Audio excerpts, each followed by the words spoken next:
tal? Muy buenas noches. Gracias por permanecer en la señal de ITV Patagonia después de ITV Noticias Central.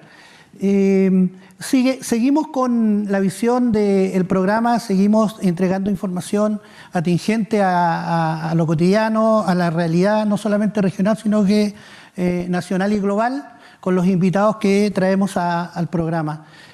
Uno de los objetivos de Conexión Productiva es precisamente poder ir decodificando, ir interpretando ese lenguaje técnico, ¿no es cierto?, que no es tan común, ¿no es cierto?, y que llega a oídos del ciudadano común y corriente, en el buen sentido de la palabra, pero también al empresario, al gran empresario, al pequeño empresario, ¿no es cierto?, y al mediano empresario, y sumando también al emprendedor y a esa persona que está adquiriendo herramientas para poder, ¿no es cierto?, desarrollar el negocio. 27 de septiembre, miércoles, vamos con el sexto programa de Conexión Productiva. Estamos avanzando, hemos tenido una muy buena recepción. Agradecemos a ITV Patagonia en consorcio con la consultora Novum, ¿no es cierto?, y al tremendo equipo de ITV que hace posible de que esto ocurra. Y claro está, saludar, ¿cierto?, a quienes han confiado también en este programa y que han deseado participar, ¿no es cierto?, voluntariamente respecto de algunos temas que efectivamente también son atingentes, ¿ya? Así que hoy día tenemos un tremendo invitado, una persona con el cual estuvimos conversando antes de iniciar el programa, que tiene un conocimiento cabal respecto a los temas que vamos a desarrollar hoy día y que tiene que ver con, ¿no es cierto?, el desarrollo económico. Seguramente me va a corregir también Juan Luis Oyarzo Gálvez en algún momento respecto de qué connotación le vamos a dar al programa, qué márgenes vamos a manejar en términos de este desarrollo económico, ¿ya? Con cierta profundidad seguramente en lo que le gusta a él y que se especialice en el tema de la pobreza. Juan Luis Oyarzo Gálvez es economista, ingeniero comercial y licenciado en administración, magíster, ¿no es cierto?, en gestión estratégica y próximo, y él me va a corregir, a doctorarse, ¿no es cierto?, en economía, luego de haber estado una cantidad importante de tiempo fuera del país, en la Universidad de Castilla-La Mancha, España. Le damos la bienvenida a Juan Luis, con quien hemos estado conversando en la semana. Como conversábamos en el último programa con Esteban Tafra, no hay una reunión previa, pero sí, obviamente, un acuerdo respecto a las cosas que vamos a ir desarrollando en este programa. Le vamos a dar un cordial saludo y recibimiento a Juan Luis Oyarzo Gálvez, ¿no es cierto?, economista. Juan Luis, bienvenido, gracias por aceptar esta invitación. Vamos a generar una expectativa y ojalá que yo sé que no nos vamos a equivocar respecto de lo que necesita saber hoy día la comunidad, y ahí te vamos a dar plena libertad, Juan Luis, de que tú puedas desarrollar, ¿no es cierto?, aquellos temas que obviamente y los señalamos al principio, Juan Luis. Yo siempre me explayo un poquito más en el inicio, pero te vamos a dejar el programa a ti, vamos a hacer algunas preguntas abierta, ¿cierto?, para que Juan Luis la pueda desarrollar, dado su conocimiento, su experiencia, ¿no es cierto?, amplia experiencia en el sector público sobre todo.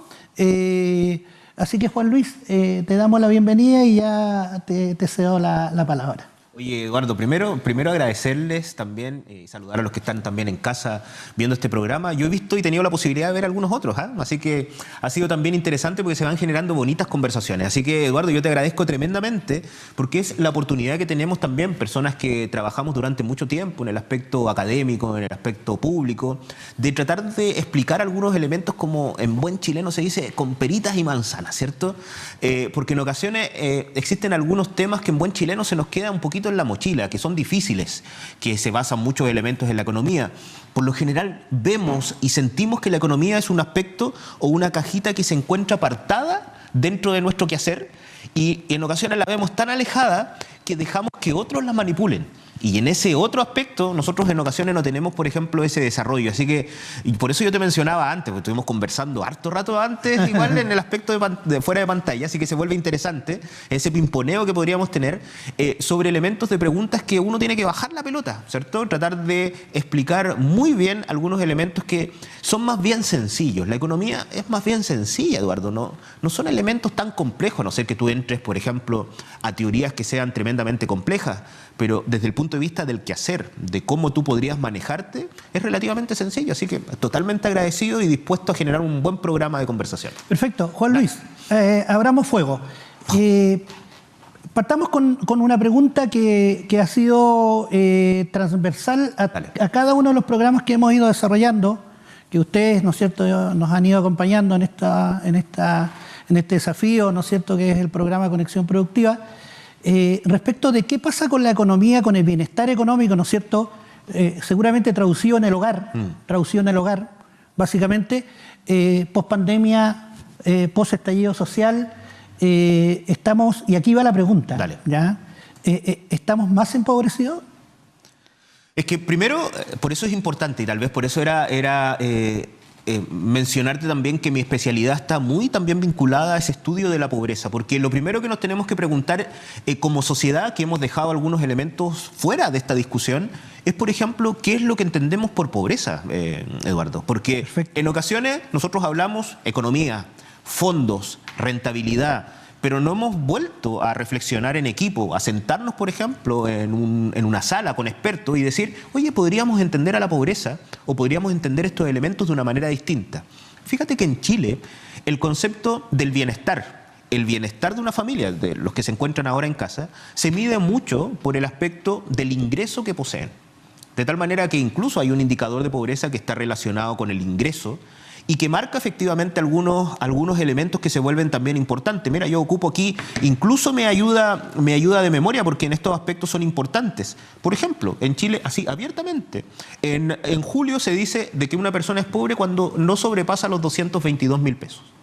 Esa es una línea de pobreza, que es un método de pobreza, que es la forma que nosotros tenemos de ver lo que significa este aspecto. De tal manera que imagínate, te hablo de una persona. O sea, quiere decir que tú, Eduardo, serías catalogado entonces en la posición de pobre si tú no sobrepasas los 222.000 pesos. O sea, si sobrepasas y tienes 223.000 pesos, superaste la línea de la pobreza y quiere decir que tienes otro aspecto. Esa mirada es una mirada que está vinculada exclusivamente al ingreso. Perfecto. Pero, ¿qué significa ser pobre, estimado?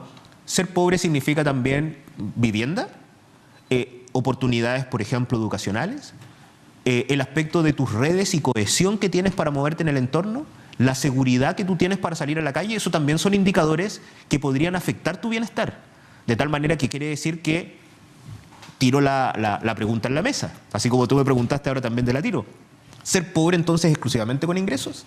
No. O sea, la pobreza tiene que ampliarse. Por eso hoy en día, por ejemplo, el Programa de Naciones Unidas propone un indicador de desarrollo humano, que ese indicador se relaciona entonces con medir la pobreza desde un punto de vista multidimensional.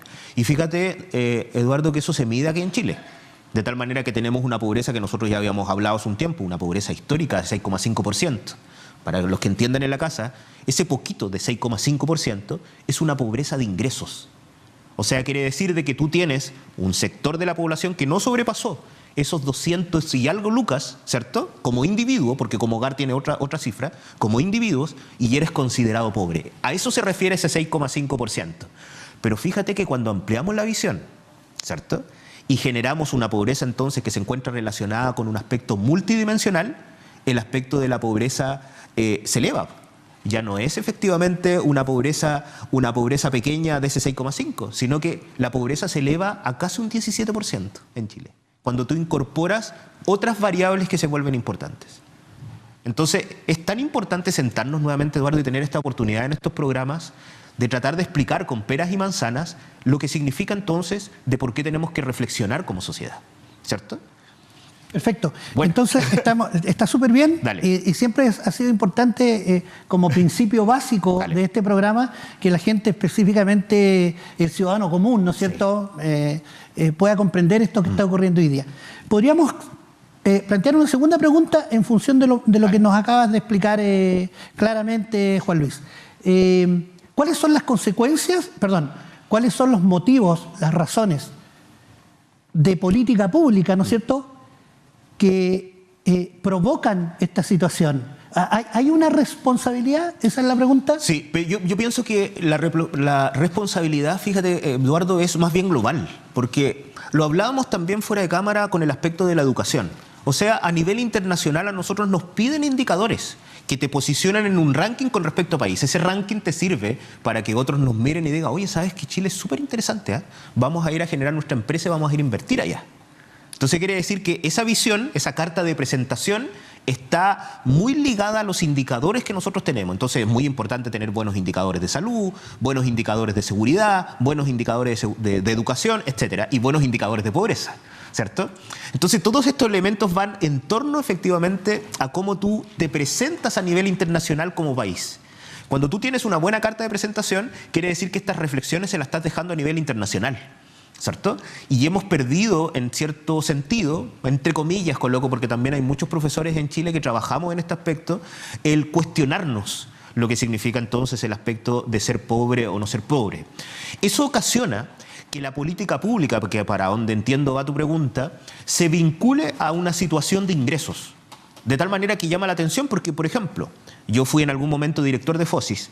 FOSIS en un determinado momento cuando surge, ¿cierto? Luego de recuperada la democracia, surge efectivamente con un programa que era muy importante para, incluso habían programas que eran programas puente, para eliminar entonces la brecha que existían entre los sectores, ¿cierto? Muy conocido en un determinado momento.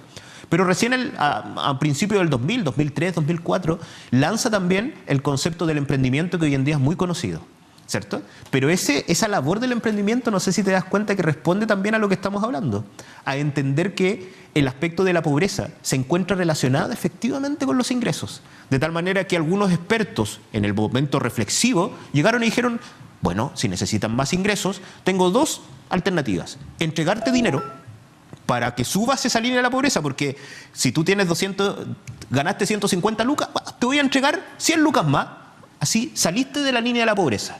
No sé si te das cuenta que nos convertimos en una especie de subvencionador de estas políticas que se encuentran relacionadas. Y en algún momento, a principios del 2000 y algo, 2003, 2004, surgen estos programas de emprendimiento que tienen esa misma relación. Entregar dinero, ¿cierto? O entregar la oportunidad de que tú te autogeneres los elementos de dinero. Pero ¿qué ocurre con los restos de los elementos que hablamos? El acceso a la vivienda, el aspecto de la salud, una serie de otros aspectos que se vuelven importantes. De tal manera que yo creo que hoy en día Chile está en el momento preciso, debido a sus indicadores, de dar el salto y entender a la pobreza de una manera multidimensional, con muchas dimensiones, ¿cierto? En las cuales nosotros podemos intervenir porque todo está ligado al bienestar, pues, Eduardo. O sea, que tú tengas vivienda o no es un elemento de bienestar. Hay personas que sobrepasan esos 200 y tantas lucas y están entonces por sobre la línea de la pobreza y para el Estado no son considerados ya pobres. ¿Por el solo hecho de? Por el solo hecho de haber pasado la línea de la pobreza. ¿Y qué pasa, por ejemplo, con profesionales que salen, por ejemplo, hablando de donde yo trabajo, de administradores de empresas, ¿cierto? Y que salen, por ejemplo, de INACAP y salen como administradores de empresas. ¿Él no tiene acceso a la vivienda? Porque sucede, pues. En ocasiones sucede que tal vez ahora por tener un título, ese título te entregó un galvano extra que cuando tú haces el registro social de hogares te castiga. Te castiga. Ese es el concepto. Claro, te castiga. En buen chileno te castiga. Entonces lo que sucede efectivamente es cómo replanificamos estos elementos, porque esos alumnos que recién están saliendo y que salen endeudados, con la soga hasta el cuello, ¿cierto?, de que tiene que pagar la educación y una serie de elementos, se vuelve muy complejo, ¿cierto? Y el Estado en ese aspecto, como generador de política pública, no fomenta los espacios suficientes para que ellos se puedan desarrollar. Eso también es una forma de pobreza. Juan Luis, tú puedes, dado tu expertise, ¿no es cierto?, y lo académico y el estudio que tú desarrollas permanentemente respecto de los fenómenos económicos. Sí. Después vamos a hablar de los sistemas. Dale. ¿Ya? De los sistemas económicos que definitivamente nos van a permitir decir, oye, mira, en función de ciertos sistemas a lo mejor somos mucho más óptimos o no. Voy a insistir, voy a ponerme en el lugar del ciudadano común, de la ciudadana común que nos está observando, que nos está viendo y que nos está acompañando. ¿Ahorramos más, ahorramos menos? ¿Por qué la pregunta? ¿Nos prevenimos mucho más nuestra situación económica que antes? ¿O definitivamente estamos más gastadores? Ahora mira, qué importante la pregunta que me haces, porque cuando nosotros hablamos del concepto del ahorro, y mira, te lo voy a plantear como lo ve la economía, el ahorro es un sacrificio de tu bienestar presente por el bienestar futuro. Entonces tú sacrificas cosas al momento de ahorrar.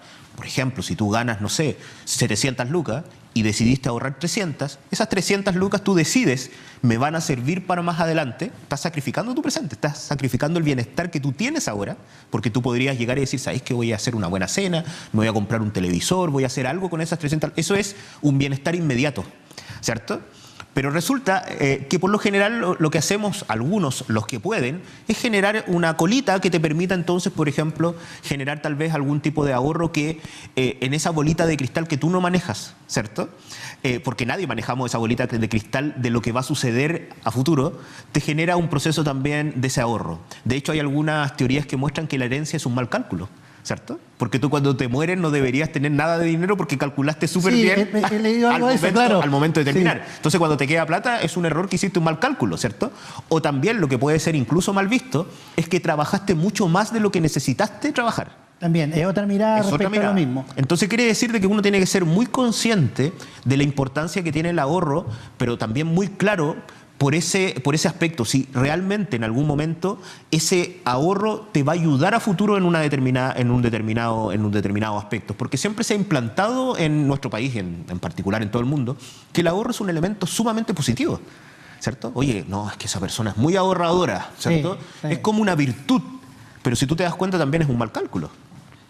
Perdón, Juan Luis, mira, en este mismo pimponeo que estamos cerrando respecto al mismo tema del ahorro, y reitero para las personas que nos están viendo, pero ¿cómo ahorrar? ¿Cómo si llegamos a fin de mes? Porque más allá de que abrimos un paréntesis y decimos, oye, mira, a lo mejor ese sacrificio lo hago porque compro algo que no necesito.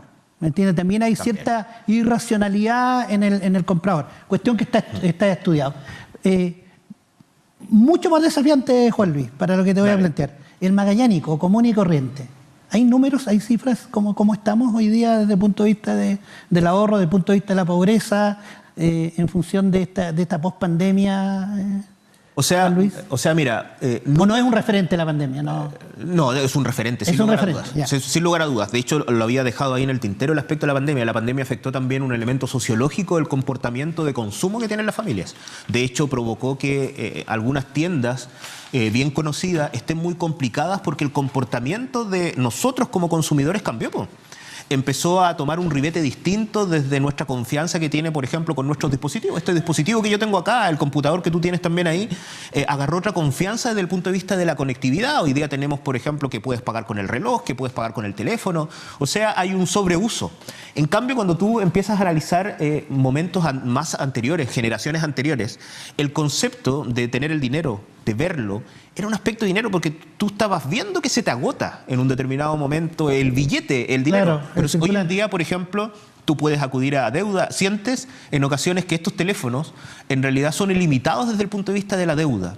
Y eso provoca en ocasiones que tú también puedas tender a generar pocos procesos de ahorro y también a ubicarte en herramientas de endeudamiento que son súper complejas para nuestros hogares. De tal manera que ahí viene también una tarea muy importante por parte del Estado. Algunos dicen, oye, el Estado no tiene que intervenir en nada, no tiene que, de cierta manera, intervenir porque no podemos asumir que nuestras familias van a tener un conocimiento de esa cajita, como yo empecé este programa, que la tienes aquí a un ladito y que en realidad la dejas como de lado. Es como la empresa, que tú bien lo sabes, en ocasiones dice, no, pero mira, yo en realidad hago mi negocio y el contador se encarga de eso, yo eso no lo veo. Pero tú bien sabes que eso es un error porque la información que te entrega contable, las finanzas, son un elemento fundamental del desarrollo de tu negocio. Cuando tú lo dejas al lado, te genera un problema. La economía es lo mismo. Si tú en realidad dejas al lado y le encargas, por ejemplo, este aparatito que haga todo, estás generando también un inconveniente. Y básicamente el Estado asume, Eduardo, de que nosotros sí tenemos conocimientos y lo ha asumido durante mucho tiempo. El caso de la AFP es emblemático. O sea, en el caso de la AFP hay que recordar que antes todo estaba involucrado en un fondo que era el fondo C. Todo ese aspecto, de tal manera que la AFP agarraba ese fondo y lo invertía en determinados instrumentos financieros a nivel internacional. De repente alguien pensó, expertos económicos en papel en ocasiones, ¿cierto? Yo te hablo en papel, llegan y reflexionan y dicen, oye, pero si hacemos distintos instrumentos de riesgo y dividimos estos aspectos de este único fondo que era muy parecido a un fondo C actual y hacemos 5 fondos, el A, el B, hasta el E. ¿Cierto?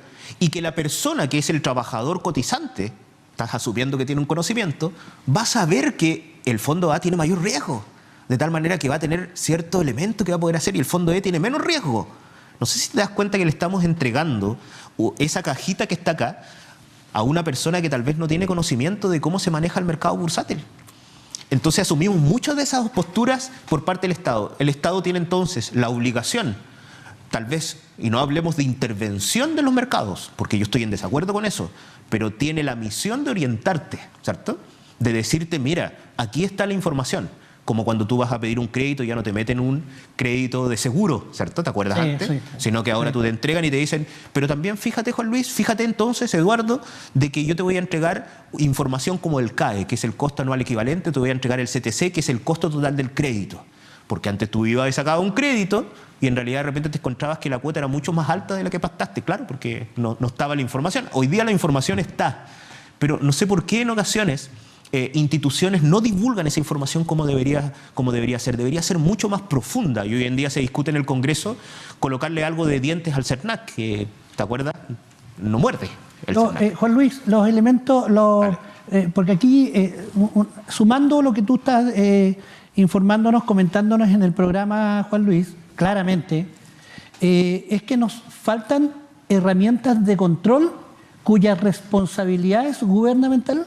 Yo pienso que más que control, porque control es como una especie de intervención, yo hablo de orientación. Orientación quiere decir de que tú sepas efectivamente todas las condiciones cuando tú vas a pedir un crédito. Que tú sepas entonces, que tengas información, ¿cierto? A eso yo me refiero con orientación. Yo no estoy mencionando, bueno, acabemos, por ejemplo, no sé, te nombro una locura con los fondos mutuos, ¿no? Sino lo que yo quiero es que tú me des orientación sobre los fondos mutuos. Porque yo tengo una especie de analfabetismo financiero sobre los elementos que yo podría utilizar para eso. Recién discutimos de la pobreza. La mayoría de las personas, no es un aspecto en el cual alguien se pueda asombrar con lo que estoy diciendo, pero la mayoría de las personas entienden que la pobreza es un aspecto de carencia de ingresos. Pero no es una carencia de ingresos. O sea, el concepto va más. Entonces yo invito, en base a mis clases, al pensamiento crítico, a sentarnos en espacios como estos y empezar a conversar nuevamente lo que debemos hacer. Como por ejemplo, las mediciones que tú me conversabas y que quedó también dando vuelta dentro de lo que me estabas preguntando. ¿Existen mediciones regionales? Muy pocas. Y si existen, están realizadas con instrumentos que están elaborados por alguien que está en Santiago. Entonces, ¿cómo nosotros como región de Magallanes tenemos indicadores regionales que nos permitan ver claramente los grados de inversión, pero no medidos desde allá porque estamos en una localidad extrema de tal manera que ¿por qué tú tienes que medir la pobreza cuando tú pones que la pobreza en Magallanes es un 3,4, en Chile es un 6,5, en el gráfico Magallanes aparece más bajo? Entonces, un aplauso, bajamos la pobreza. Sí, pero bajamos la pobreza sin considerar las condiciones extremas que nosotros tenemos. Nosotros tenemos condiciones de aislamiento, condiciones de certeza extrema, que, por ejemplo, si en algún momento fuésemos más certeros y nuestras autoridades se preocuparan también mucho más de esos temas, nosotros podríamos incluso tener tal vez un subsidio al pasaje aéreo. Nosotros no tenemos otra salida en ocasiones en invierno que es el avión. Entonces, eso involucra de que en realidad nosotros como política pública podemos tener condiciones que sean distintas. ¿Por qué no generar un MEPCO regional? ¿Cierto? Juan Luis, ¿por qué no pasa eso? Es por esa capacidad que yo te menciono de sentarnos a conversar más allá de los colores políticos, porque yo no te estoy hablando aquí ni de derecha ni de izquierda, no, este es un programa totalmente abierto en esos aspectos que no tiene sentido estar conversando y tirando, ¿no es cierto?, la oreja de un lado a otro, no, es sentarnos por el bien común que tiene Magallanes. De tal manera que si nosotros reconociésemos de que, por ejemplo, hay localidades y que nosotros tenemos una situación extrema, nosotros podríamos tener, por ejemplo, ¿por qué no un IVA diferenciado? ¿Por qué no conversar y generar, no te estoy diciendo que sea lo correcto, pero ¿por qué no generar que todo sea zona extensión, que no solamente el espacio que esté en la zona franca, Juan sino Luis, que todo tuviera una excepción de IVA? ¿A quién va esa invitación? Si tuviera que no apuntar con el dedo, ¿no? Recordando, no. Pero ¿a quién le hacemos esa invitación? Al Estado como tal. ¿A los entes públicos? A los entes públicos, al Estado, a los ministerios. Porque en ocasiones, y yo he trabajado en distintos aleros de ministerios, nosotros somos tan pequeños, hay que considerar para colocar en contexto lo que nosotros estamos hablando, porque unos dicen, a ver, pero pequeños, si Magallanes es súper amplio, no somos pequeños económicamente. Y somos pequeños, ¿sabes por qué? Porque, por ejemplo, cuando tú analizas el mercado laboral, nosotros representamos el 1% del total de los trabajadores de Chile. O sea, somos chiquititos. De tal manera que, por ejemplo, cuando existe un conflicto de algún gremio o de algo en particular, y por ejemplo involucra, no sé, 1.000 trabajadores, ese 1.000 trabajadores tú sabes que es el 0,0001% del total de los trabajadores en Chile. De tal manera que cuando le llega esa carta al ministro dice, Oye, pero esto ni siquiera es el 1% de los trabajadores, el 0,00001% de los trabajadores, un conflicto que puede involucrar a 1000 personas y que es como lo que ocurre, por ejemplo, en Tierra del Fuego y que puede ocurrir efectivamente por el cierre tal vez de alguna industria que te podría generar, por ejemplo, desempleos que están relacionados con 1000 personas. Entonces, esas magnitudes empiezan a colocarnos un sinsabor a nosotros que nos encontramos en Magallanes, porque en ocasiones son cifras tan pequeñas que nos dejan ver, por ejemplo, lo que significa, por ejemplo, para el desarrollo de Magallanes. Entonces Magallanes requiere sus propias cifras. Y yo no hablo de un observatorio, porque tenemos observatorios laborales, tenemos observatorios de precios, yo hablo de laboratorios. El concepto de laboratorio involucra que nosotros realicemos nuestros propios experimentos económicos. ¿Qué hablo con experimentos? Esto parece un laboratorio químico. Lo que yo hablo es que, ¿por qué no generar nuestra carga calórica regional? Porque obviamente vivir en Rancagua o vivir en La Serena no es lo mismo que vivir en Punta Arenas. Entonces requerimos calorías que son distintas. ¿Por qué no hacer? Esos estudios están en la Universidad de Magallanes, pero ¿por qué no incorporarlos dentro de este desarrollo de calórico? Nosotros no podemos tener una subvención o tener el mismo precio de la canasta. Cuando se dice que la canasta sale 63.000 pesos a nivel nacional, tú también estás asumiendo que a nivel local sale 63.000 pesos y bien sabemos, todos los que están escuchando en la casa, de que no sale 63.000 pesos.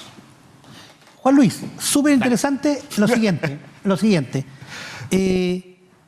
Si tuviésemos esas unidades de medida, si tuviésemos esa reunión, ese comité, ¿no es cierto?, creativo, con mucha lluvia de ideas, ¿no es cierto?, y tomando decisiones, porque quienes van a estar sentados en esa mesa son personas que toman decisiones y que permiten construir grupos de mejora, ¿no es cierto?, de iniciativas de mejora, en el fondo, desde lo económico, debiéramos mejorar y zanjar la definición definitiva de pobreza. O sea, es decir, podemos nosotros, los ciudadanos comunes y corrientes, si nos metemos en ese grupo social, ¿no es cierto?, definir de mejor manera la pobreza. Eso por un lado, Dale. Para ir cerrando el primer bloque, y te voy a dejar, si tienes tiempo, en responder, y nos vamos a ir a una pregunta que tengo que hacértela, Juan Luis. Los retiros de fondos de pensión. Dale. Ya.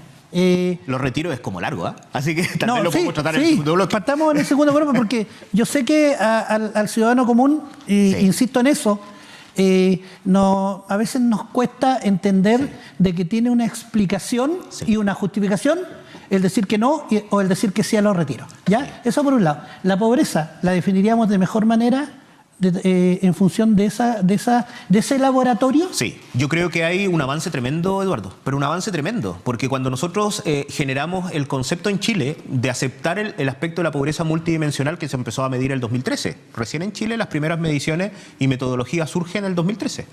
De tal manera que hay una visión, nosotros medimos el concepto de la pobreza multidimensional como tal, pero no las utilizamos respectivamente y adecuadamente como una forma de poder hacer política pública, sino que seguimos pegados en el aspecto del ingreso. Entonces, cuando tú analizas la oferta que tiene programática del Estado, está muy relacionado con dar dinero, con darte cursos de capacitación. Todo lo que esté vinculado a mejorar tus ingresos como familia, lo proporciona el Estado. Pero no proporciona otros elementos como capacidades, como competencias, como habilidades, que te podrían entonces generar tal vez algunos elementos extra para poder afrontar estas situaciones, ¿cierto? De tal manera que cuando viene, tú bien lo mencionabas, la pandemia, existen personas que dicen, oye, no estoy acostumbrado a esto, no sé cómo afrontarlo. Y eso involucra claramente de que organismos como el Ministerio de Desarrollo Social tiene que trabajar fuertemente también en el desarrollo de esas habilidades y programas actuales como seguridad y oportunidades, como los antiguos programas Puente, como elementos que se vuelven importantes desde el punto de vista del desarrollo humano, se vuelven fundamental para poder potenciar entonces en las familias, en los hogares carentes, tal vez algunas certezas que no se esté solamente relacionada con el aspecto del ingreso. Desde el punto de vista regional, claro que sirve, porque cualquier persona que se encuentra hoy en día en casa, uno podría decir, oye, pero Juan Luis, 222.000 pesos como individuo, y o sea, si yo gano 225 ya no soy pobre. Sí, los que están en la casa le digo eso, ¿eh? Si usted gana 300.000 pesos, usted ya no es considerado como pobre, ¿cierto? Porque sobrepasó la línea de la pobreza como individuo, ¿ah? Porque nuevamente repito que los hogares tienen otra línea de la pobreza, pero usted ya no es pobre, ¿cierto? El hogar, si sobrepasa los 560.000 pesos, ya no es pobre. Entonces, un hogar que gana 650.000 pesos no es pobre, pero 650.000 pesos en el centro de nuestro país no es lo mismo que 650.000 pesos aquí en Magallanes. Entonces, las distancias que existen son tremendas y un laboratorio relacionado con la pobreza, relacionado con la economía, te permitiría dar cuenta con números algunos aspectos que nosotros podemos entonces mostrar en los ministerios, en el Ministerio de Desarrollo Social, en el Ministerio Vocería de Gobierno, en el gobierno regional, ¿cierto? Para tener sustento de que nosotros tenemos que tener políticas que son distintas, como antiguamente, no sé, tenemos un Fondema, ¿cierto? Realizado por José Ruiz Di Giorgio en un determinado momento. Ese Fondema, somos la única región que tenemos el Fondema aparte del FNDR. Somos la única región. Eso muestra una mirada distinta de que nosotros necesitábamos ciertos aspectos que eran distintos y por eso se genera el Fondo de Desarrollo de Magallanes, que es el Fondema. ¿Por qué no desarrollar elementos distintos para la subvención a la bencina? ¿Por qué no un IVA diferenciado? ¿Por qué no generar un IVA regional que sea distinto para el ámbito de los medicamentos? O sea, si te das cuenta, esto abre un espectro que nos podemos sentar a conversar, Eduardo. Perfecto, Juan Luis, súper claro. Juan Luis tiene un desafío. Juan Luis Oyarzo Gálvez, economista próximo a doctorarse en economía. Vamos a darle espacio, ¿no es cierto?, a quienes hacen posible este programa y dejamos a Juan Luis con un desafío sobre el retiro de los fondos de pensiones, que yo sé que cada uno de ustedes está pendiente a ver qué nos va a decir Juan Luis. Gracias, permanezcan en señal.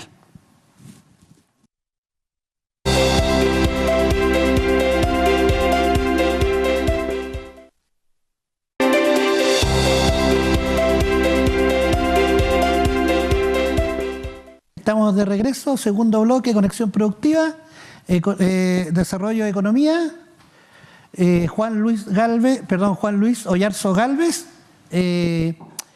El desafío, Juan Luis. Vamos con los retiros de fondos de pensiones. Vamos con eso. Que obviamente es polémico porque quisiéramos nosotros de alguna manera u otra entender bien por qué no, o entender bien por qué sí, de las peras y las manzanas, sí, como me señalabas delante, sí. Juan Luis, ahí está tu cámara, para que... No, muy bien. Para explicarle a la gente. Claro, cuando nosotros, Eduardo, hablamos, por ejemplo, del aspecto del retiro, y muchos escuchamos de lo complejo que es retirar los fondos de la AFP, porque indudablemente hace un rato hablábamos del ahorro. Este es un ahorro previsional, que a nosotros nos tienen que, de cierta manera, va a sonar algunas cosillas polémicas lo que voy a decir, ¿cierto? Y tal vez el que está en casa no va a estar de acuerdo en cosas, pero son elementos técnicos. Cuando nosotros hablamos desde el punto de vista del ahorro, por lo general no tenemos mucha capacidad de ahorro en la actualidad. O sea, las cifras lo muestran. E incluso tenemos un aspecto de endeudamiento, índices de endeudamiento muy alto. Cuando nosotros retiramos o generamos fondos, nosotros estamos sacando dinero que está generado para el futuro, ¿cierto? Para que tú te puedas jubilar y tú puedas tener, por ejemplo, en tu momento que ya no eres productivo, porque llega un momento en el cual en Chile se reconoce, a los 65 años, a los 60 años, de cierta manera tú ya deberías salir del mundo laboral y formar parte entonces del descanso, ¿cierto? Labor cumplida, terminaste, ahora voy a descansar. En ese descanso tú tienes que solventarte, y la gracia es que ese elemento de solventarte no provenga exclusivamente por parte del Estado, sino que provenga y tú utilices tus ahorros previsionales. Cuando sacamos esos ahorros previsionales, lo que tú provocas efectivamente de que tú tengas un problema en el futuro. Y esta generación, Eduardo, va a tener un tremendo problema al final del día, ¿cierto? Y va a tener un problema porque no va a tener fondos en un determinado momento, o va a tener fondos que son muy escasos. Ahora, con respecto a este retiro, ¿por qué se indica que es una mala política pública? Porque te genera inflación. Te genera inflación, ¿por qué, Eduardo? Porque es como, imaginemos que estamos en una casa de remates. En una casa de remates hay un aspecto que tú quieres rematar. Y tú vas a rematar hasta que tengas dinero. Si yo te sigo colocando dinero, ¿qué es lo que vas a hacer? Vas a seguir levantando la mano hasta que el dinero se te acabe. Hasta que tú logres el objetivo que era consumir ese aspecto que tú estás en esa casa de remate. Entonces sucede lo mismo en el ámbito del retiro de fondos. Cuando te pasaron dinero de esa magnitud que en un determinado momento estaba, tú comenzaste, como en esa casa de remate, a empezar a rematar cosas que tú deseabas en un determinado momento. De tal manera que el mercado se comportó de esa manera. Hubo como una especie de oasis en un determinado momento donde experimentamos que el aspecto de la construcción se volvió en ocasiones insostenible. No sé si lo recuerdas, sí. Ir a comprar no había, se habían llevado todo. Entonces, ¿qué era lo que sucedía con el empresario? El empresario todas las temporadas se prepara, ¿cierto?, para poder cumplir con la demanda que tienen las personas con respecto a la construcción. De tal manera que el compadre todos los años va a ver, abre la puerta del inventario y dice, tengo para poder solventar entonces durante todo este periodo esta demanda de personas que van a venir a hacer. ¿Pero qué ocurrió con los retiros? Que hubo un ingreso que no estaba pronosticado por nadie. De tal manera que fuimos a comprar cosas, ocurrió en la construcción, ocurrió en los automóviles, ¿cierto? Los años de la pandemia fue histórico desde el punto de vista de la venta de los automóviles. De tal manera que este tipo de repente se encontró, el empresario Labaré fue a abrir su aspecto de existencia y vio, oye, pero se me acabaron las cosas que yo tenía para todo el año, se me acabaron en 4 meses. Y empezó a haber un elemento de escasez donde obviamente nosotros empezamos a insistir como demandantes para poder comprar y eso ocasiona entonces un incremento en el ámbito de los precios. Nosotros tuvimos una inflación por demanda y oferta. Primero, por los acontecimientos de la pandemia, muchas industrias agotadas, muchas industrias entonces que no estaban funcionando, y por el otro lado nosotros nos vimos también que demandábamos y exigíamos elementos. Entonces, cualquier persona que sabe de economía, el aspecto del punto de equilibrio empezó a forzarse de tal manera que empezó entonces a existir desplazamientos que provocó entonces que ese punto, que cuando yo hablo de punto de equilibrio, el precio de mercado comenzó a subir. Entonces, los elementos de los retiros eran una mala política pública, Eduardo. Pero una mala política pública que se da también por actuaciones políticas. Hay que recordar que en ese momento el Estado llegó muy tarde en un determinado momento para entregar las ayudas que eran necesarias, porque existen parte de teorías políticas que eran compartidas por sectores de gobierno distintos, no hablemos de colores políticos, de que en realidad no es necesario intervenir el Estado porque los mercados se autorregulan. Pero la pandemia era un aspecto totalmente extraño. De tal manera que en algún momento se mostró que el Estado sí tenía que entrar a generar tal vez algún tipo de ayuda social, alguna transferencia social a las familias, y como no se dio rápidamente, algunos actores por parte del Congreso dijeron, una buena idea, saquemos los retiros de fondos, y empezó todo el tema, bueno, pero ese dinero es mío, sí, pero ese dinero estaba destinado para otra cosa, ¿cierto? Ahora existe toda una nueva discusión de qué es lo que va a suceder ahora con estas nuevas reformas previsionales. Esa es una tarea que dejamos pendiente, ¿cierto? Para tal vez otros invitados que tú puedas tener. Perfecto. Bueno, Juan Luis ahí nos entregó una explicación que sigue siendo una explicación técnica. Sí. Tengo claro que hay personas que están detrás de la pantalla o frente a la pantalla ahora, en este momento, diciendo sí, pero la plata es mía. ¿Ya? Tal cual. Bueno, pero hay una explicación y hay una cierta justificación, obviamente, desde lo económico. Juan Luis, la inflación, claro, que la tocaste tangencialmente a propósito de los retiros. ¿Cómo estamos en ese indicador? No, a ver, nosotros tenemos ahora una inflación controlada. La inflación ya está controlada. Y es probable que en realidad llegue a 5, 4%, 4,5% al final de este año, yo te estoy hablando. Y eso se debe claramente a que en algún momento la explicación que existe en la inflación, existieron muchos actores. Todos los países, porque cuando existía la explicación sobre los retiros de fondos, decían, bueno, pero a ver, los retiros de fondos provocaron, pero todos los países tienen inflación. Sí, todos los países durante ese periodo tuvieron una inflación que era bastante alta.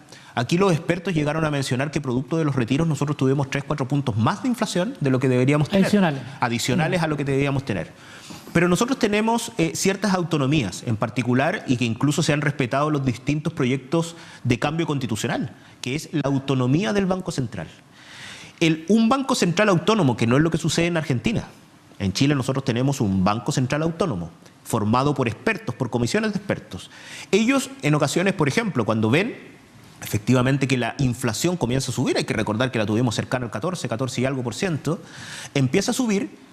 La herramienta técnica que tiene el Banco Central es aplicar tasas de interés.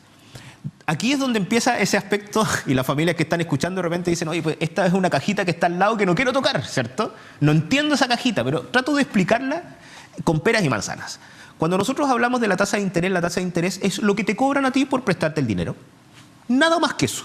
De tal manera que, por ejemplo, no sé si se entiende súper fácil, si yo te cobro una tasa de interés mayor, tú vas a tratar de no pedirme dinero. Si yo te cobro una tasa de interés muy baja, tú me vas a pedir entonces dinero. De tal manera que el Banco Central lo que hace es, vamos a subir la tasa de interés, y tuvo tasa de interés histórica, ¿cierto? 11,25, ahora estamos en 9,5%, que igual es alta. De tal manera que, ¿qué es lo que sucede con las familias? Cuando iba a pedir un crédito al banco, decía, wow, pero todo esto es lo que tengo que devolver, no me conviene. Eso es producto de la tasa de interés. ¿Qué es lo que sucede? La familia se empieza a guardar, deja de consumir como consumía antes, ¿cierto? En un determinado momento, pidiendo los préstamos y todo este aspecto, y el mercado se comienza a regular como lo que nosotros estamos viendo en el ámbito de los precios. Los precios son complejos, y en particular cuando están sometidos a procesos de inflación. Imagínate, cuando nosotros tenemos una inflación, ¿cierto?, del 10%, hagámoslo muy fácil, del 10% anual, quiere decir que, por ejemplo, un artículo que te sale 100 pesos el 1 de enero, al final del periodo te sale entonces 110 pesos. ¿cierto? Eso es el proceso de inflación, en buen chileno y muy fácil, ¿cierto? Te sale más costoso. El mismo artículo te salía 100, ahora te sale 110. En Argentina la inflación es 110%. Entonces uno ya puede entender, nosotros solamente un 10% y nos quejábamos de la inflación. Imagínate Argentina, 114% fue su inflación interanual en el último periodo. O sea, eso involucra un esfuerzo superior.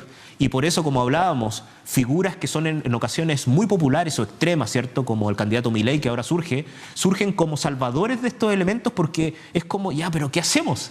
Porque ni siquiera el Banco Central ha sido capaz en Argentina de poder contener ese nivel de inflación que nosotros sí podemos hacerlo. Está planteando cerrar el Banco Central. Porque no es un banco central autónomo como el nuestro. El Banco Central de ellos está arraigado al Estado. Entonces quiere decir de que el mismo elemento político es capaz efectivamente de decirle, oye, imprimamos más billetes. En cambio, por ejemplo, nosotros tenemos autonomía del Banco Central. ¿Qué significa la autonomía en buen chileno? Que el presidente de la República no puede ir al Banco Central. El presidente de la República no le puede decir al presidente del Banco Central, emita más dinero. No, bájeme la tasa de interés porque usted está siendo poco popular conmigo. No puede. No puede, porque hay una autonomía del Banco Central. Juan Luis, cuando uno y los telespectadores y las telespectadoras nos van a entender, yo lo represento, ojo. Cuando uno se encuentra con un amigo médico, ¿sí? Oye, me duele acá. O cuando uno se encuentra con un piloto de avión conocido y uno le pregunta, oye, las turbulencias. De eso quiero aprovecharme, Juan Luis, de tus conocimientos en economía. Dado el concepto o los conceptos, el binomio certidumbre-incertidumbre, ¿ya? Pero no desde la política del gobierno de turno, sino que desde el punto de vista de las políticas de económicas del país y que afectan a la región.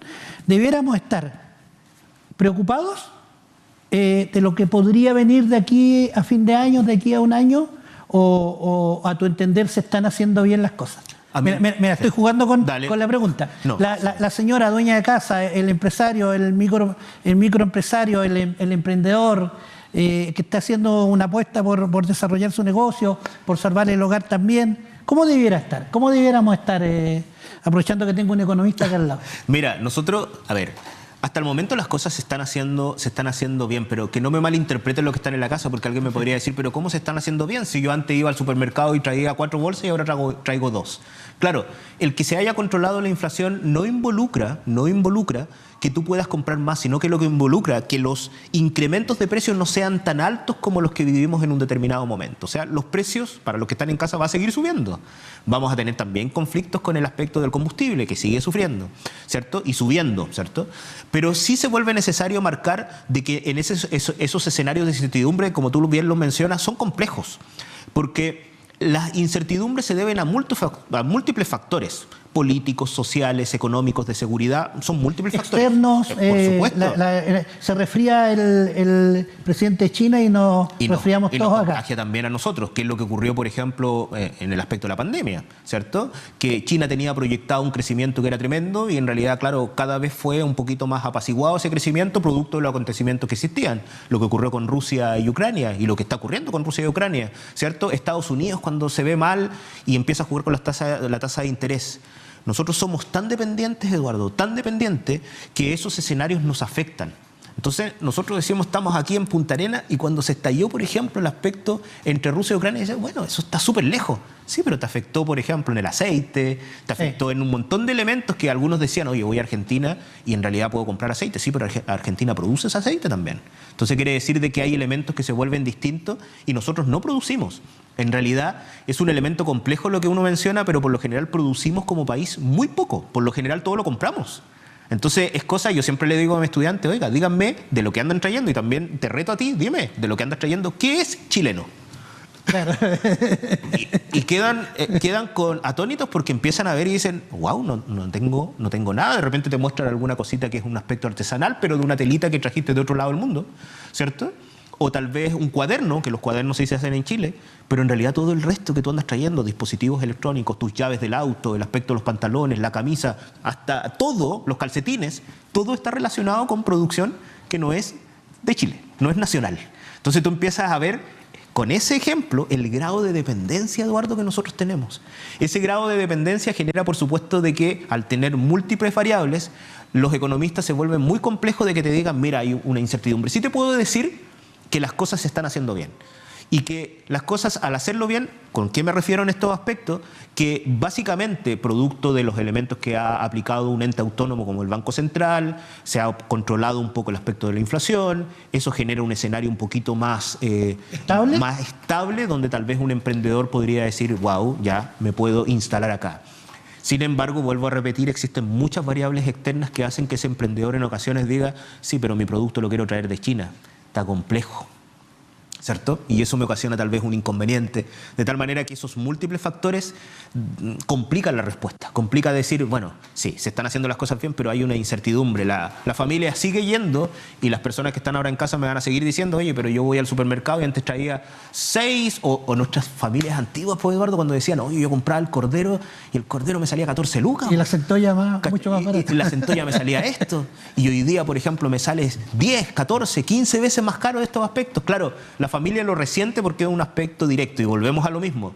Esa es la insistencia que tenemos como sociedad en vincularnos exclusivamente al ingreso como forma de satisfacer nuestras necesidades y también el aspecto de nuestro bienestar social.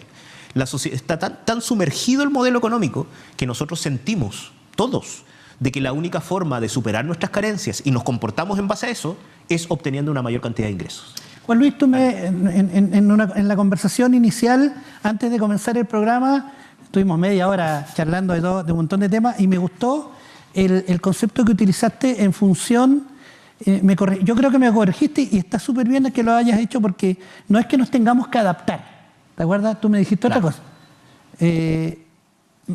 Lo olvidé. ¿Ah? Ya, bueno, pero en el fondo no es que nos tengamos que adaptar, tenemos que mejorar, me dijiste tú. Claro, ya, mejorar. Es como una visión así. Perfecto. Sigo con el piloto de avión y sigo con el médico amigo al lado. ¿Cómo el ciudadano común, si es que tú planteas de que se están haciendo bien las cosas, lo debiera vivir? ¿Cómo repercute eso, el estar haciendo bien? ¿Cómo repercute en mi hogar? ¿Cómo repercute en mi emprendimiento? Repercute de gran medida porque, a ver, ¿qué es hacer las cosas bien? Eso es lo primero. Perfecto. ¿Cierto? ¿Qué es hacer las cosas bien? A ver, hacer las cosas bien es que tú tienes que estar claramente preparado, ¿cierto? Para poder afrontar lo que va a venir entonces en los mercados laborales. Podríamos estar mal, ¿cierto? Peor. O sea, sí, vamos al tema del empleo y el desempleo, ¿no? Por ejemplo, pero podríamos incluso, hoy en día nos tenemos que adaptar. O sea, hoy en día estamos en un momento de nuestra historia, cuando nosotros recordamos la historia económica, uno recuerda, por ejemplo, la revolución industrial a finales de 1800, ¿cierto? A principios de 1800. Y tú empiezas y tú dices, bueno, la revolución, el gran problema era que las máquinas empezaron entonces a asumir labores que tenían entonces las personas. Pero hoy en día estamos en un proceso peor, que es la revolución 4.0.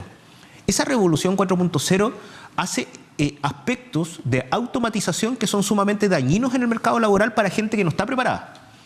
Es súper dañina para personas que no tienen cualificación productiva. Cualificación productiva quiere decir que no tienen tal vez estudios productivos que te permitan tal vez encontrar o tener herramientas para desenvolverte en determinados aspectos. O sea, la cajita de herramientas, yo así lo expreso, es muy pequeña. Los artículos que tú tienes son muy pequeños. Las universidades, los institutos de educación superior te entregan herramientas que tú vas colocando en esta cajita, de tal manera que cuando te quedas sin empleo tú abres la cajita y sacas otra herramienta. Cuando tú no tienes esa herramienta, esta revolución 4.0 es tremendamente dañina. Es dañina con cosas que las personas en casa han visto. O sea, ¿quién había pensado, por ejemplo, que en un supermercado iban a haber cajas automáticas? O, por ejemplo, no sé, recuerdo hace poco tiempo, Eduardo, que a nosotros nos pesaban el pan y la fruta. Había un joven que estaba elaborando una función productiva en ese lugar que te recibía el pan, lo colocaba y te sacaba el ticket y lo colocaba. Ahora todo lo hacemos, nadie se queja. Lo hacemos todo automático. Ese nivel de autonomía, ¿cierto?, de automatización, de inteligencia artificial, es tal que te exige entonces que los mercados laborales, en particular nuestros jóvenes, se preparen de una manera potente para poder afrontar los desafíos que provienen. ¿Eso qué involucra? El alfabetismo en el ámbito del software, que ya no involucra solamente la aplicación o saber aplicar Excel y Word, sino que significa, por ejemplo, otras herramientas que te permitan entonces actuar. O sea, las aplicaciones de redes sociales son fundamentales, ¿cierto? El aspecto de autoconvocarte. Entonces, en este aspecto, mira cómo ha cambiado la educación. Porque nosotros tenemos un modelo educativo que es un modelo educativo que yo lo considero que ya debe cambiar. Y lo explico por qué. Nosotros pensamos, y en la mayoría del mundo se piensa así, que tú tienes que tener entonces 4 o 5 años y tú obtienes entonces un título. Ya, pero tienes 4 o 5 años y luego de eso, imagínate, saliste hace 10, 12 años de la universidad, del instituto, de lo que sea, tú te quedaste con esa formación. De tal manera que hoy en día el aprendizaje continuo, ¿cierto?, es fundamental para tu desarrollo. Porque al igual que, por ejemplo, los jóvenes que estudian elementos audiovisuales, tú te tienes que certificar por Photoshop. Y cada vez que hay una actualización del software, ellos te piden entonces que tú te tienes que certificar, tienes que hacer el curso, tienes que ver cuáles son los cambios para poder aplicar y tener el certificado atrás que Adobe te dice, ¿sabes? Estás certificado para darlo. Pero no ocurre lo mismo con muchas profesiones. Entonces de repente tenemos personas que estudiaron hace 10, 15, 20 años atrás, ¿y cuáles son los nuevos elementos certificados que están? Y lo otro, que pueden haber certificaciones, pero esas certificaciones son adecuadas. Hoy día tú te metes, por ejemplo, a Facebook y encuentras, por ejemplo, desorientaciones tremendas. O sea, por ejemplo, instancias que te ofrecen, no sé, maestrías, doctorados a nivel internacional y que resulta que todo es online y con muy poca preferencia desde el punto de vista de la calidad educativa que va a entregar entonces tus prototipos. Entonces, ¿cómo nos preparamos, Eduardo? Ese es el punto. Juan Luis, Sí. una pregunta ahora ya, dejaste de ser el piloto, dejaste de ser el médico amigo, volvamos al economista y en función del programa hay algunos temas que son atingentes a la ocupación y la preocupación de la gente que nos está viendo. ¿Cómo nosotros debiéramos, aprovechando que tú estás acá, sugerir, ¿no es cierto?, al emprendedor, al mediano empresario, a la dueña de casa, al dueño de casa, ¿no es cierto?, también en el manejo de la economía. ¿Cómo es eso? Si invitáramos a esta triada, ¿no es cierto?, a un seminario donde hay 100 personas y estuvieras tú relatando, ¿cuáles serían tus sugerencias desde la economía? Sí, por lo general, la educación financiera, ¿cierto? Más que la economía, hoy día el concepto del analfabetismo financiero es un aspecto complejo. La educación financiera es fundamental, o sea, a las familias, a los actores, a todos los que están, a los agentes de la economía, mi principal consejo es que sepan herramientas de ahorro, endeudamiento e interés. Son elementos fundamentales. Paréntesis, Juan Luis, porque te voy a dejar que te explayes, que desarrolles la idea. ¿No está pasando en el ámbito educativo eso? O sea, es decir, tú que vienes de experiencias en el extranjero, seguramente te tocó ver o te tocó conversar con colegas o personas que trabajaron contigo en algún proyecto, de que en los colegios, en la enseñanza básica, en la secundaria, ¿no es cierto?, y en la universidad, la educación financiera es un ramo obligatorio. ¿Eso no pasa todavía en Chile? Sí, en Chile ya está. En Chile, más que un ramo, es una materia obligatoria. La gente de repente lo confunde y menciona que no estaba, pero hay un currículum que uno se mete a currículum nacional, ¿cierto?, en Internet, es una herramienta por parte del Ministerio de Educación, y está entonces la obligatoriedad de entregar conocimientos que estén relacionados con economía y también con el aspecto financiero. Pero ¿qué es lo que ocurre? Porque aquí viene la trampilla de por medio, ¿cierto? Que en realidad en ocasiones tú le entregas esas herramientas a profesores de filosofía, a profesores de historia, a profesores de matemáticas que tienen que pasar determinados esquemas o prototipos o materias que se encuentren relacionadas con cumplir un hito sobre la educación financiera. Entonces, no es un ramo, como en otros países, que es un ramo que se llama educación financiera, sino que es un aspecto que está aplicado dentro de las asignaturas como matemática, historia, filosofía, lo que quieras ver, que está relacionada con la educación financiera. Pero ¿qué es lo que ocurre? Hace un tiempo atrás una encuesta mostraba que alrededor del 70-80% de los profesores que tienen que asumir ese reto dicen, sabes, pero yo no tengo la herramienta si yo estudié para ser profesor de historia. No profesor relacionado, por ejemplo, con explicar la tasa de interés y hacer un cálculo del interés simple o del interés compuesto en un elemento. Esa no es mi expertise. De tal manera que, desde mi punto de vista, en los colegios, en la educación media y también la educación básica, se debería entonces también instaurar el ingreso de personas que se encuentren relacionadas con esas dinámicas. Ingenieros en administraciones de empresas, contadores, personas que tengan ese conocimiento y generar asignaturas de educación financiera a secas, o sea, una asignatura que sea como tal, ¿cierto? No que esté alojada tal vez en algún prototipo donde se encuentre y se discuta sobre lo que ocurrió, por ejemplo, en la Gran Depresión del 30. No, eso no es educación financiera. Educación financiera es entregarte herramientas que se encuentran relacionadas con la deuda, el endeudamiento, el ahorro, cómo tú te defiendes en este sistema. Es como cualquier juego, Eduardo. O sea, si tú quieres aquí en Magallanes jugar truco, a lo menos te tienes que saber las reglas del truco. Sí. Es fundamental. Es el mejor ejemplo que te puedo entregar. De tal manera que cuando nosotros jugábamos y de repente llegaba alguien que no sabía, uno hacía un montón de trampas con este aspecto del truco, que ocultaba la carta, no mostraba, cantaba puntos de más. ¿Y qué ocurría con el otro? Decía, ya marcaba en la X los puntos que había perdido, pero no se fijaba que tal vez yo no canté bien o que generé un mal aspecto dentro de este canto que yo me mandé en el ámbito del truco, y eso te genera también un inconveniente desde el punto de vista de la interpretación de las cosas. Entonces lo mismo ocurre en economía. Si no te sabes las reglas del juego, es muy fácil que tal vez vengan otros que no es un engaño, sino que es una omisión de información, como cuando antes ocurría que te metían, por ejemplo, los seguros, ¿cierto? Te metían un seguro, ¿cierto? Y hoy en día todavía lo hacen, a pesar de que hay leyes. Entonces, por ejemplo, cuando tú vas a una casa comercial, aparece la persona y te dice, ¿sabes qué? En realidad no, pero este seguro después usted tiene que renunciar. Y eso no pasa. Pero eso no pasa. Juan Luis, Dale. Esto es, tienes un minuto para comentarnos por qué te tengo que contratar. Así te dicen en las empresas cuando te quieren contratar. ¿Qué podríamos entregarle al magallánico, ¿no es cierto? A lo mejor el desarrollo regional, ¿no es cierto? ¿Qué pasa con eso? ¿Qué pasa con el empresario que está escuchando, el microempresario, el emprendedor, el ciudadano común respecto del desarrollo de la región? ¿Cómo lo ves? Te lo puedo resumir en una palabra: identidad. Identidad. Nosotros necesitamos identidad regional. Tenemos identidad, pero ¿sabes lo que pasa? Nos sentimos apartados del resto del territorio porque en ocasiones conflictos como el gas, como el aspecto de la pesca, como algunos elementos se ven desde esa mirada centralizada. Yo creo que hay que dejar de lado un poquito las galletitas y el jugo de naranja en las reuniones de descentralización, sino que hoy en día tenemos que hablar de descentralización. Nosotros necesitamos herramientas y para descentralizarnos necesitamos cosas que hoy en día son tan obvias, como lo que habíamos mencionado antes, indicadores regionales. Y no solamente la aplicación del indicador, sino que también la posibilidad de que yo pueda confeccionar mi indicador. Que yo, por ejemplo, diga, a ver, en algún momento en la canasta aparece, por ejemplo, no sé, el pollo. Sí, pero aquí no se come tanto pollo como en otro lugar, estoy inventando, ¿por qué no podemos tener una canasta básica que sea diferenciada? Entonces, cuando me dicen, y vuelvo a repetir, que una canasta sale 65.000 pesos, los que están escuchando ahora en la casa me van a decir, pero yo voy a comprar aquí al supermercado y no me sale la canasta 65.000 pesos. Pues señor, pero obvio, ¿cierto? Porque tenemos precios y elementos que son distintos. De tal manera que la palabra que resume el aspecto de tu pregunta es identidad. Nosotros necesitamos identidad regional desde el punto de vista de nuestros indicadores, nuestro mercado laboral. Si no van a seguir pasando, ahora tenemos un desafío tremendo, la llegada del hidrógeno. ¿Estamos preparados para esta llegada? ¿Estamos preparados para el incremento de los arriendos que puede ocurrir con una población flotante que puede llegar a los 5.000, 4.000 nuevos trabajadores en un determinado momento?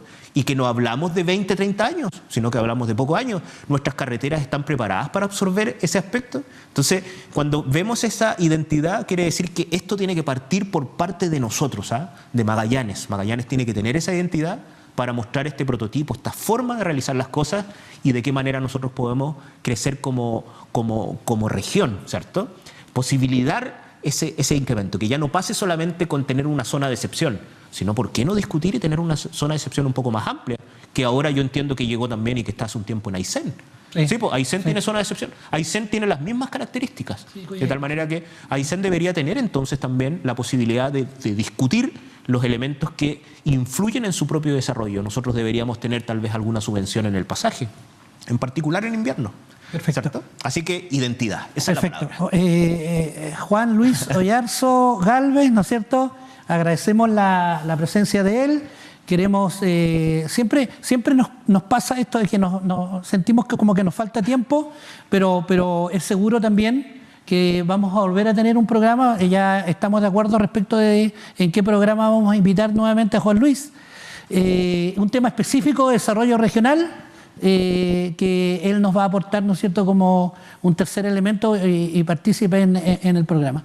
Queremos saludar a Kaufman Automotriz, que hace posible, ¿no es cierto?, de que este programa se desarrolle. Vamos a contarles de que está con una sucursal que tiene cierto tiempo, pero que es nuevo en la región, que le permite ampliar a nivel nacional sus redes sucursales. Está ubicado, ¿no es cierto?, en el local 1, Manzana 9, zona franca de Punta Arenas. Puede estar Iván, puede estar Rodrigo, ¿no es cierto? Aprovecho de saludar a Jimena también, que son del equipo Kaufman, Café Camellones, que como en todo programa nos permite hacerle un regalo, ¿no es cierto?, un presente al invitado. Adentro de Café Camellones hay café molido y hay unos drips que te van a servir para compartir café con seguramente Elizabeth. Aprovecho de mandarle un saludo también a Elizabeth Neracher, sí, ¿no es cierto?, que es un gran apoyo en el Instituto Nacional de Capacitación, en INACAP, donde también somos, junto con Juan Luis, docentes. Aprovechar de saludar también a Grado Cero, ¿no es cierto?, la actividad outdoor de la región, corredora Obando de Seguro, ¿no es cierto?, que desde Buenos Aires a nivel nacional, más de 40 años de experiencia, y la consultora Novus, ¿no es cierto?, que también hace posible de que estemos presentes el día de hoy. Así que despedimos el programa. Queremos darle las gracias por estar con nosotros, por acompañarnos. Sé que les ha estado pareciendo interesante, hemos tenido feedback ya respecto a este programa. Así que un saludo cordial a cada uno, que tengan una linda noche y nos juntamos el próximo miércoles. Muy amable, gracias Juan Luis por aceptar la invitación. Muchas gracias. ¿Ya? Que tengan una buena noche.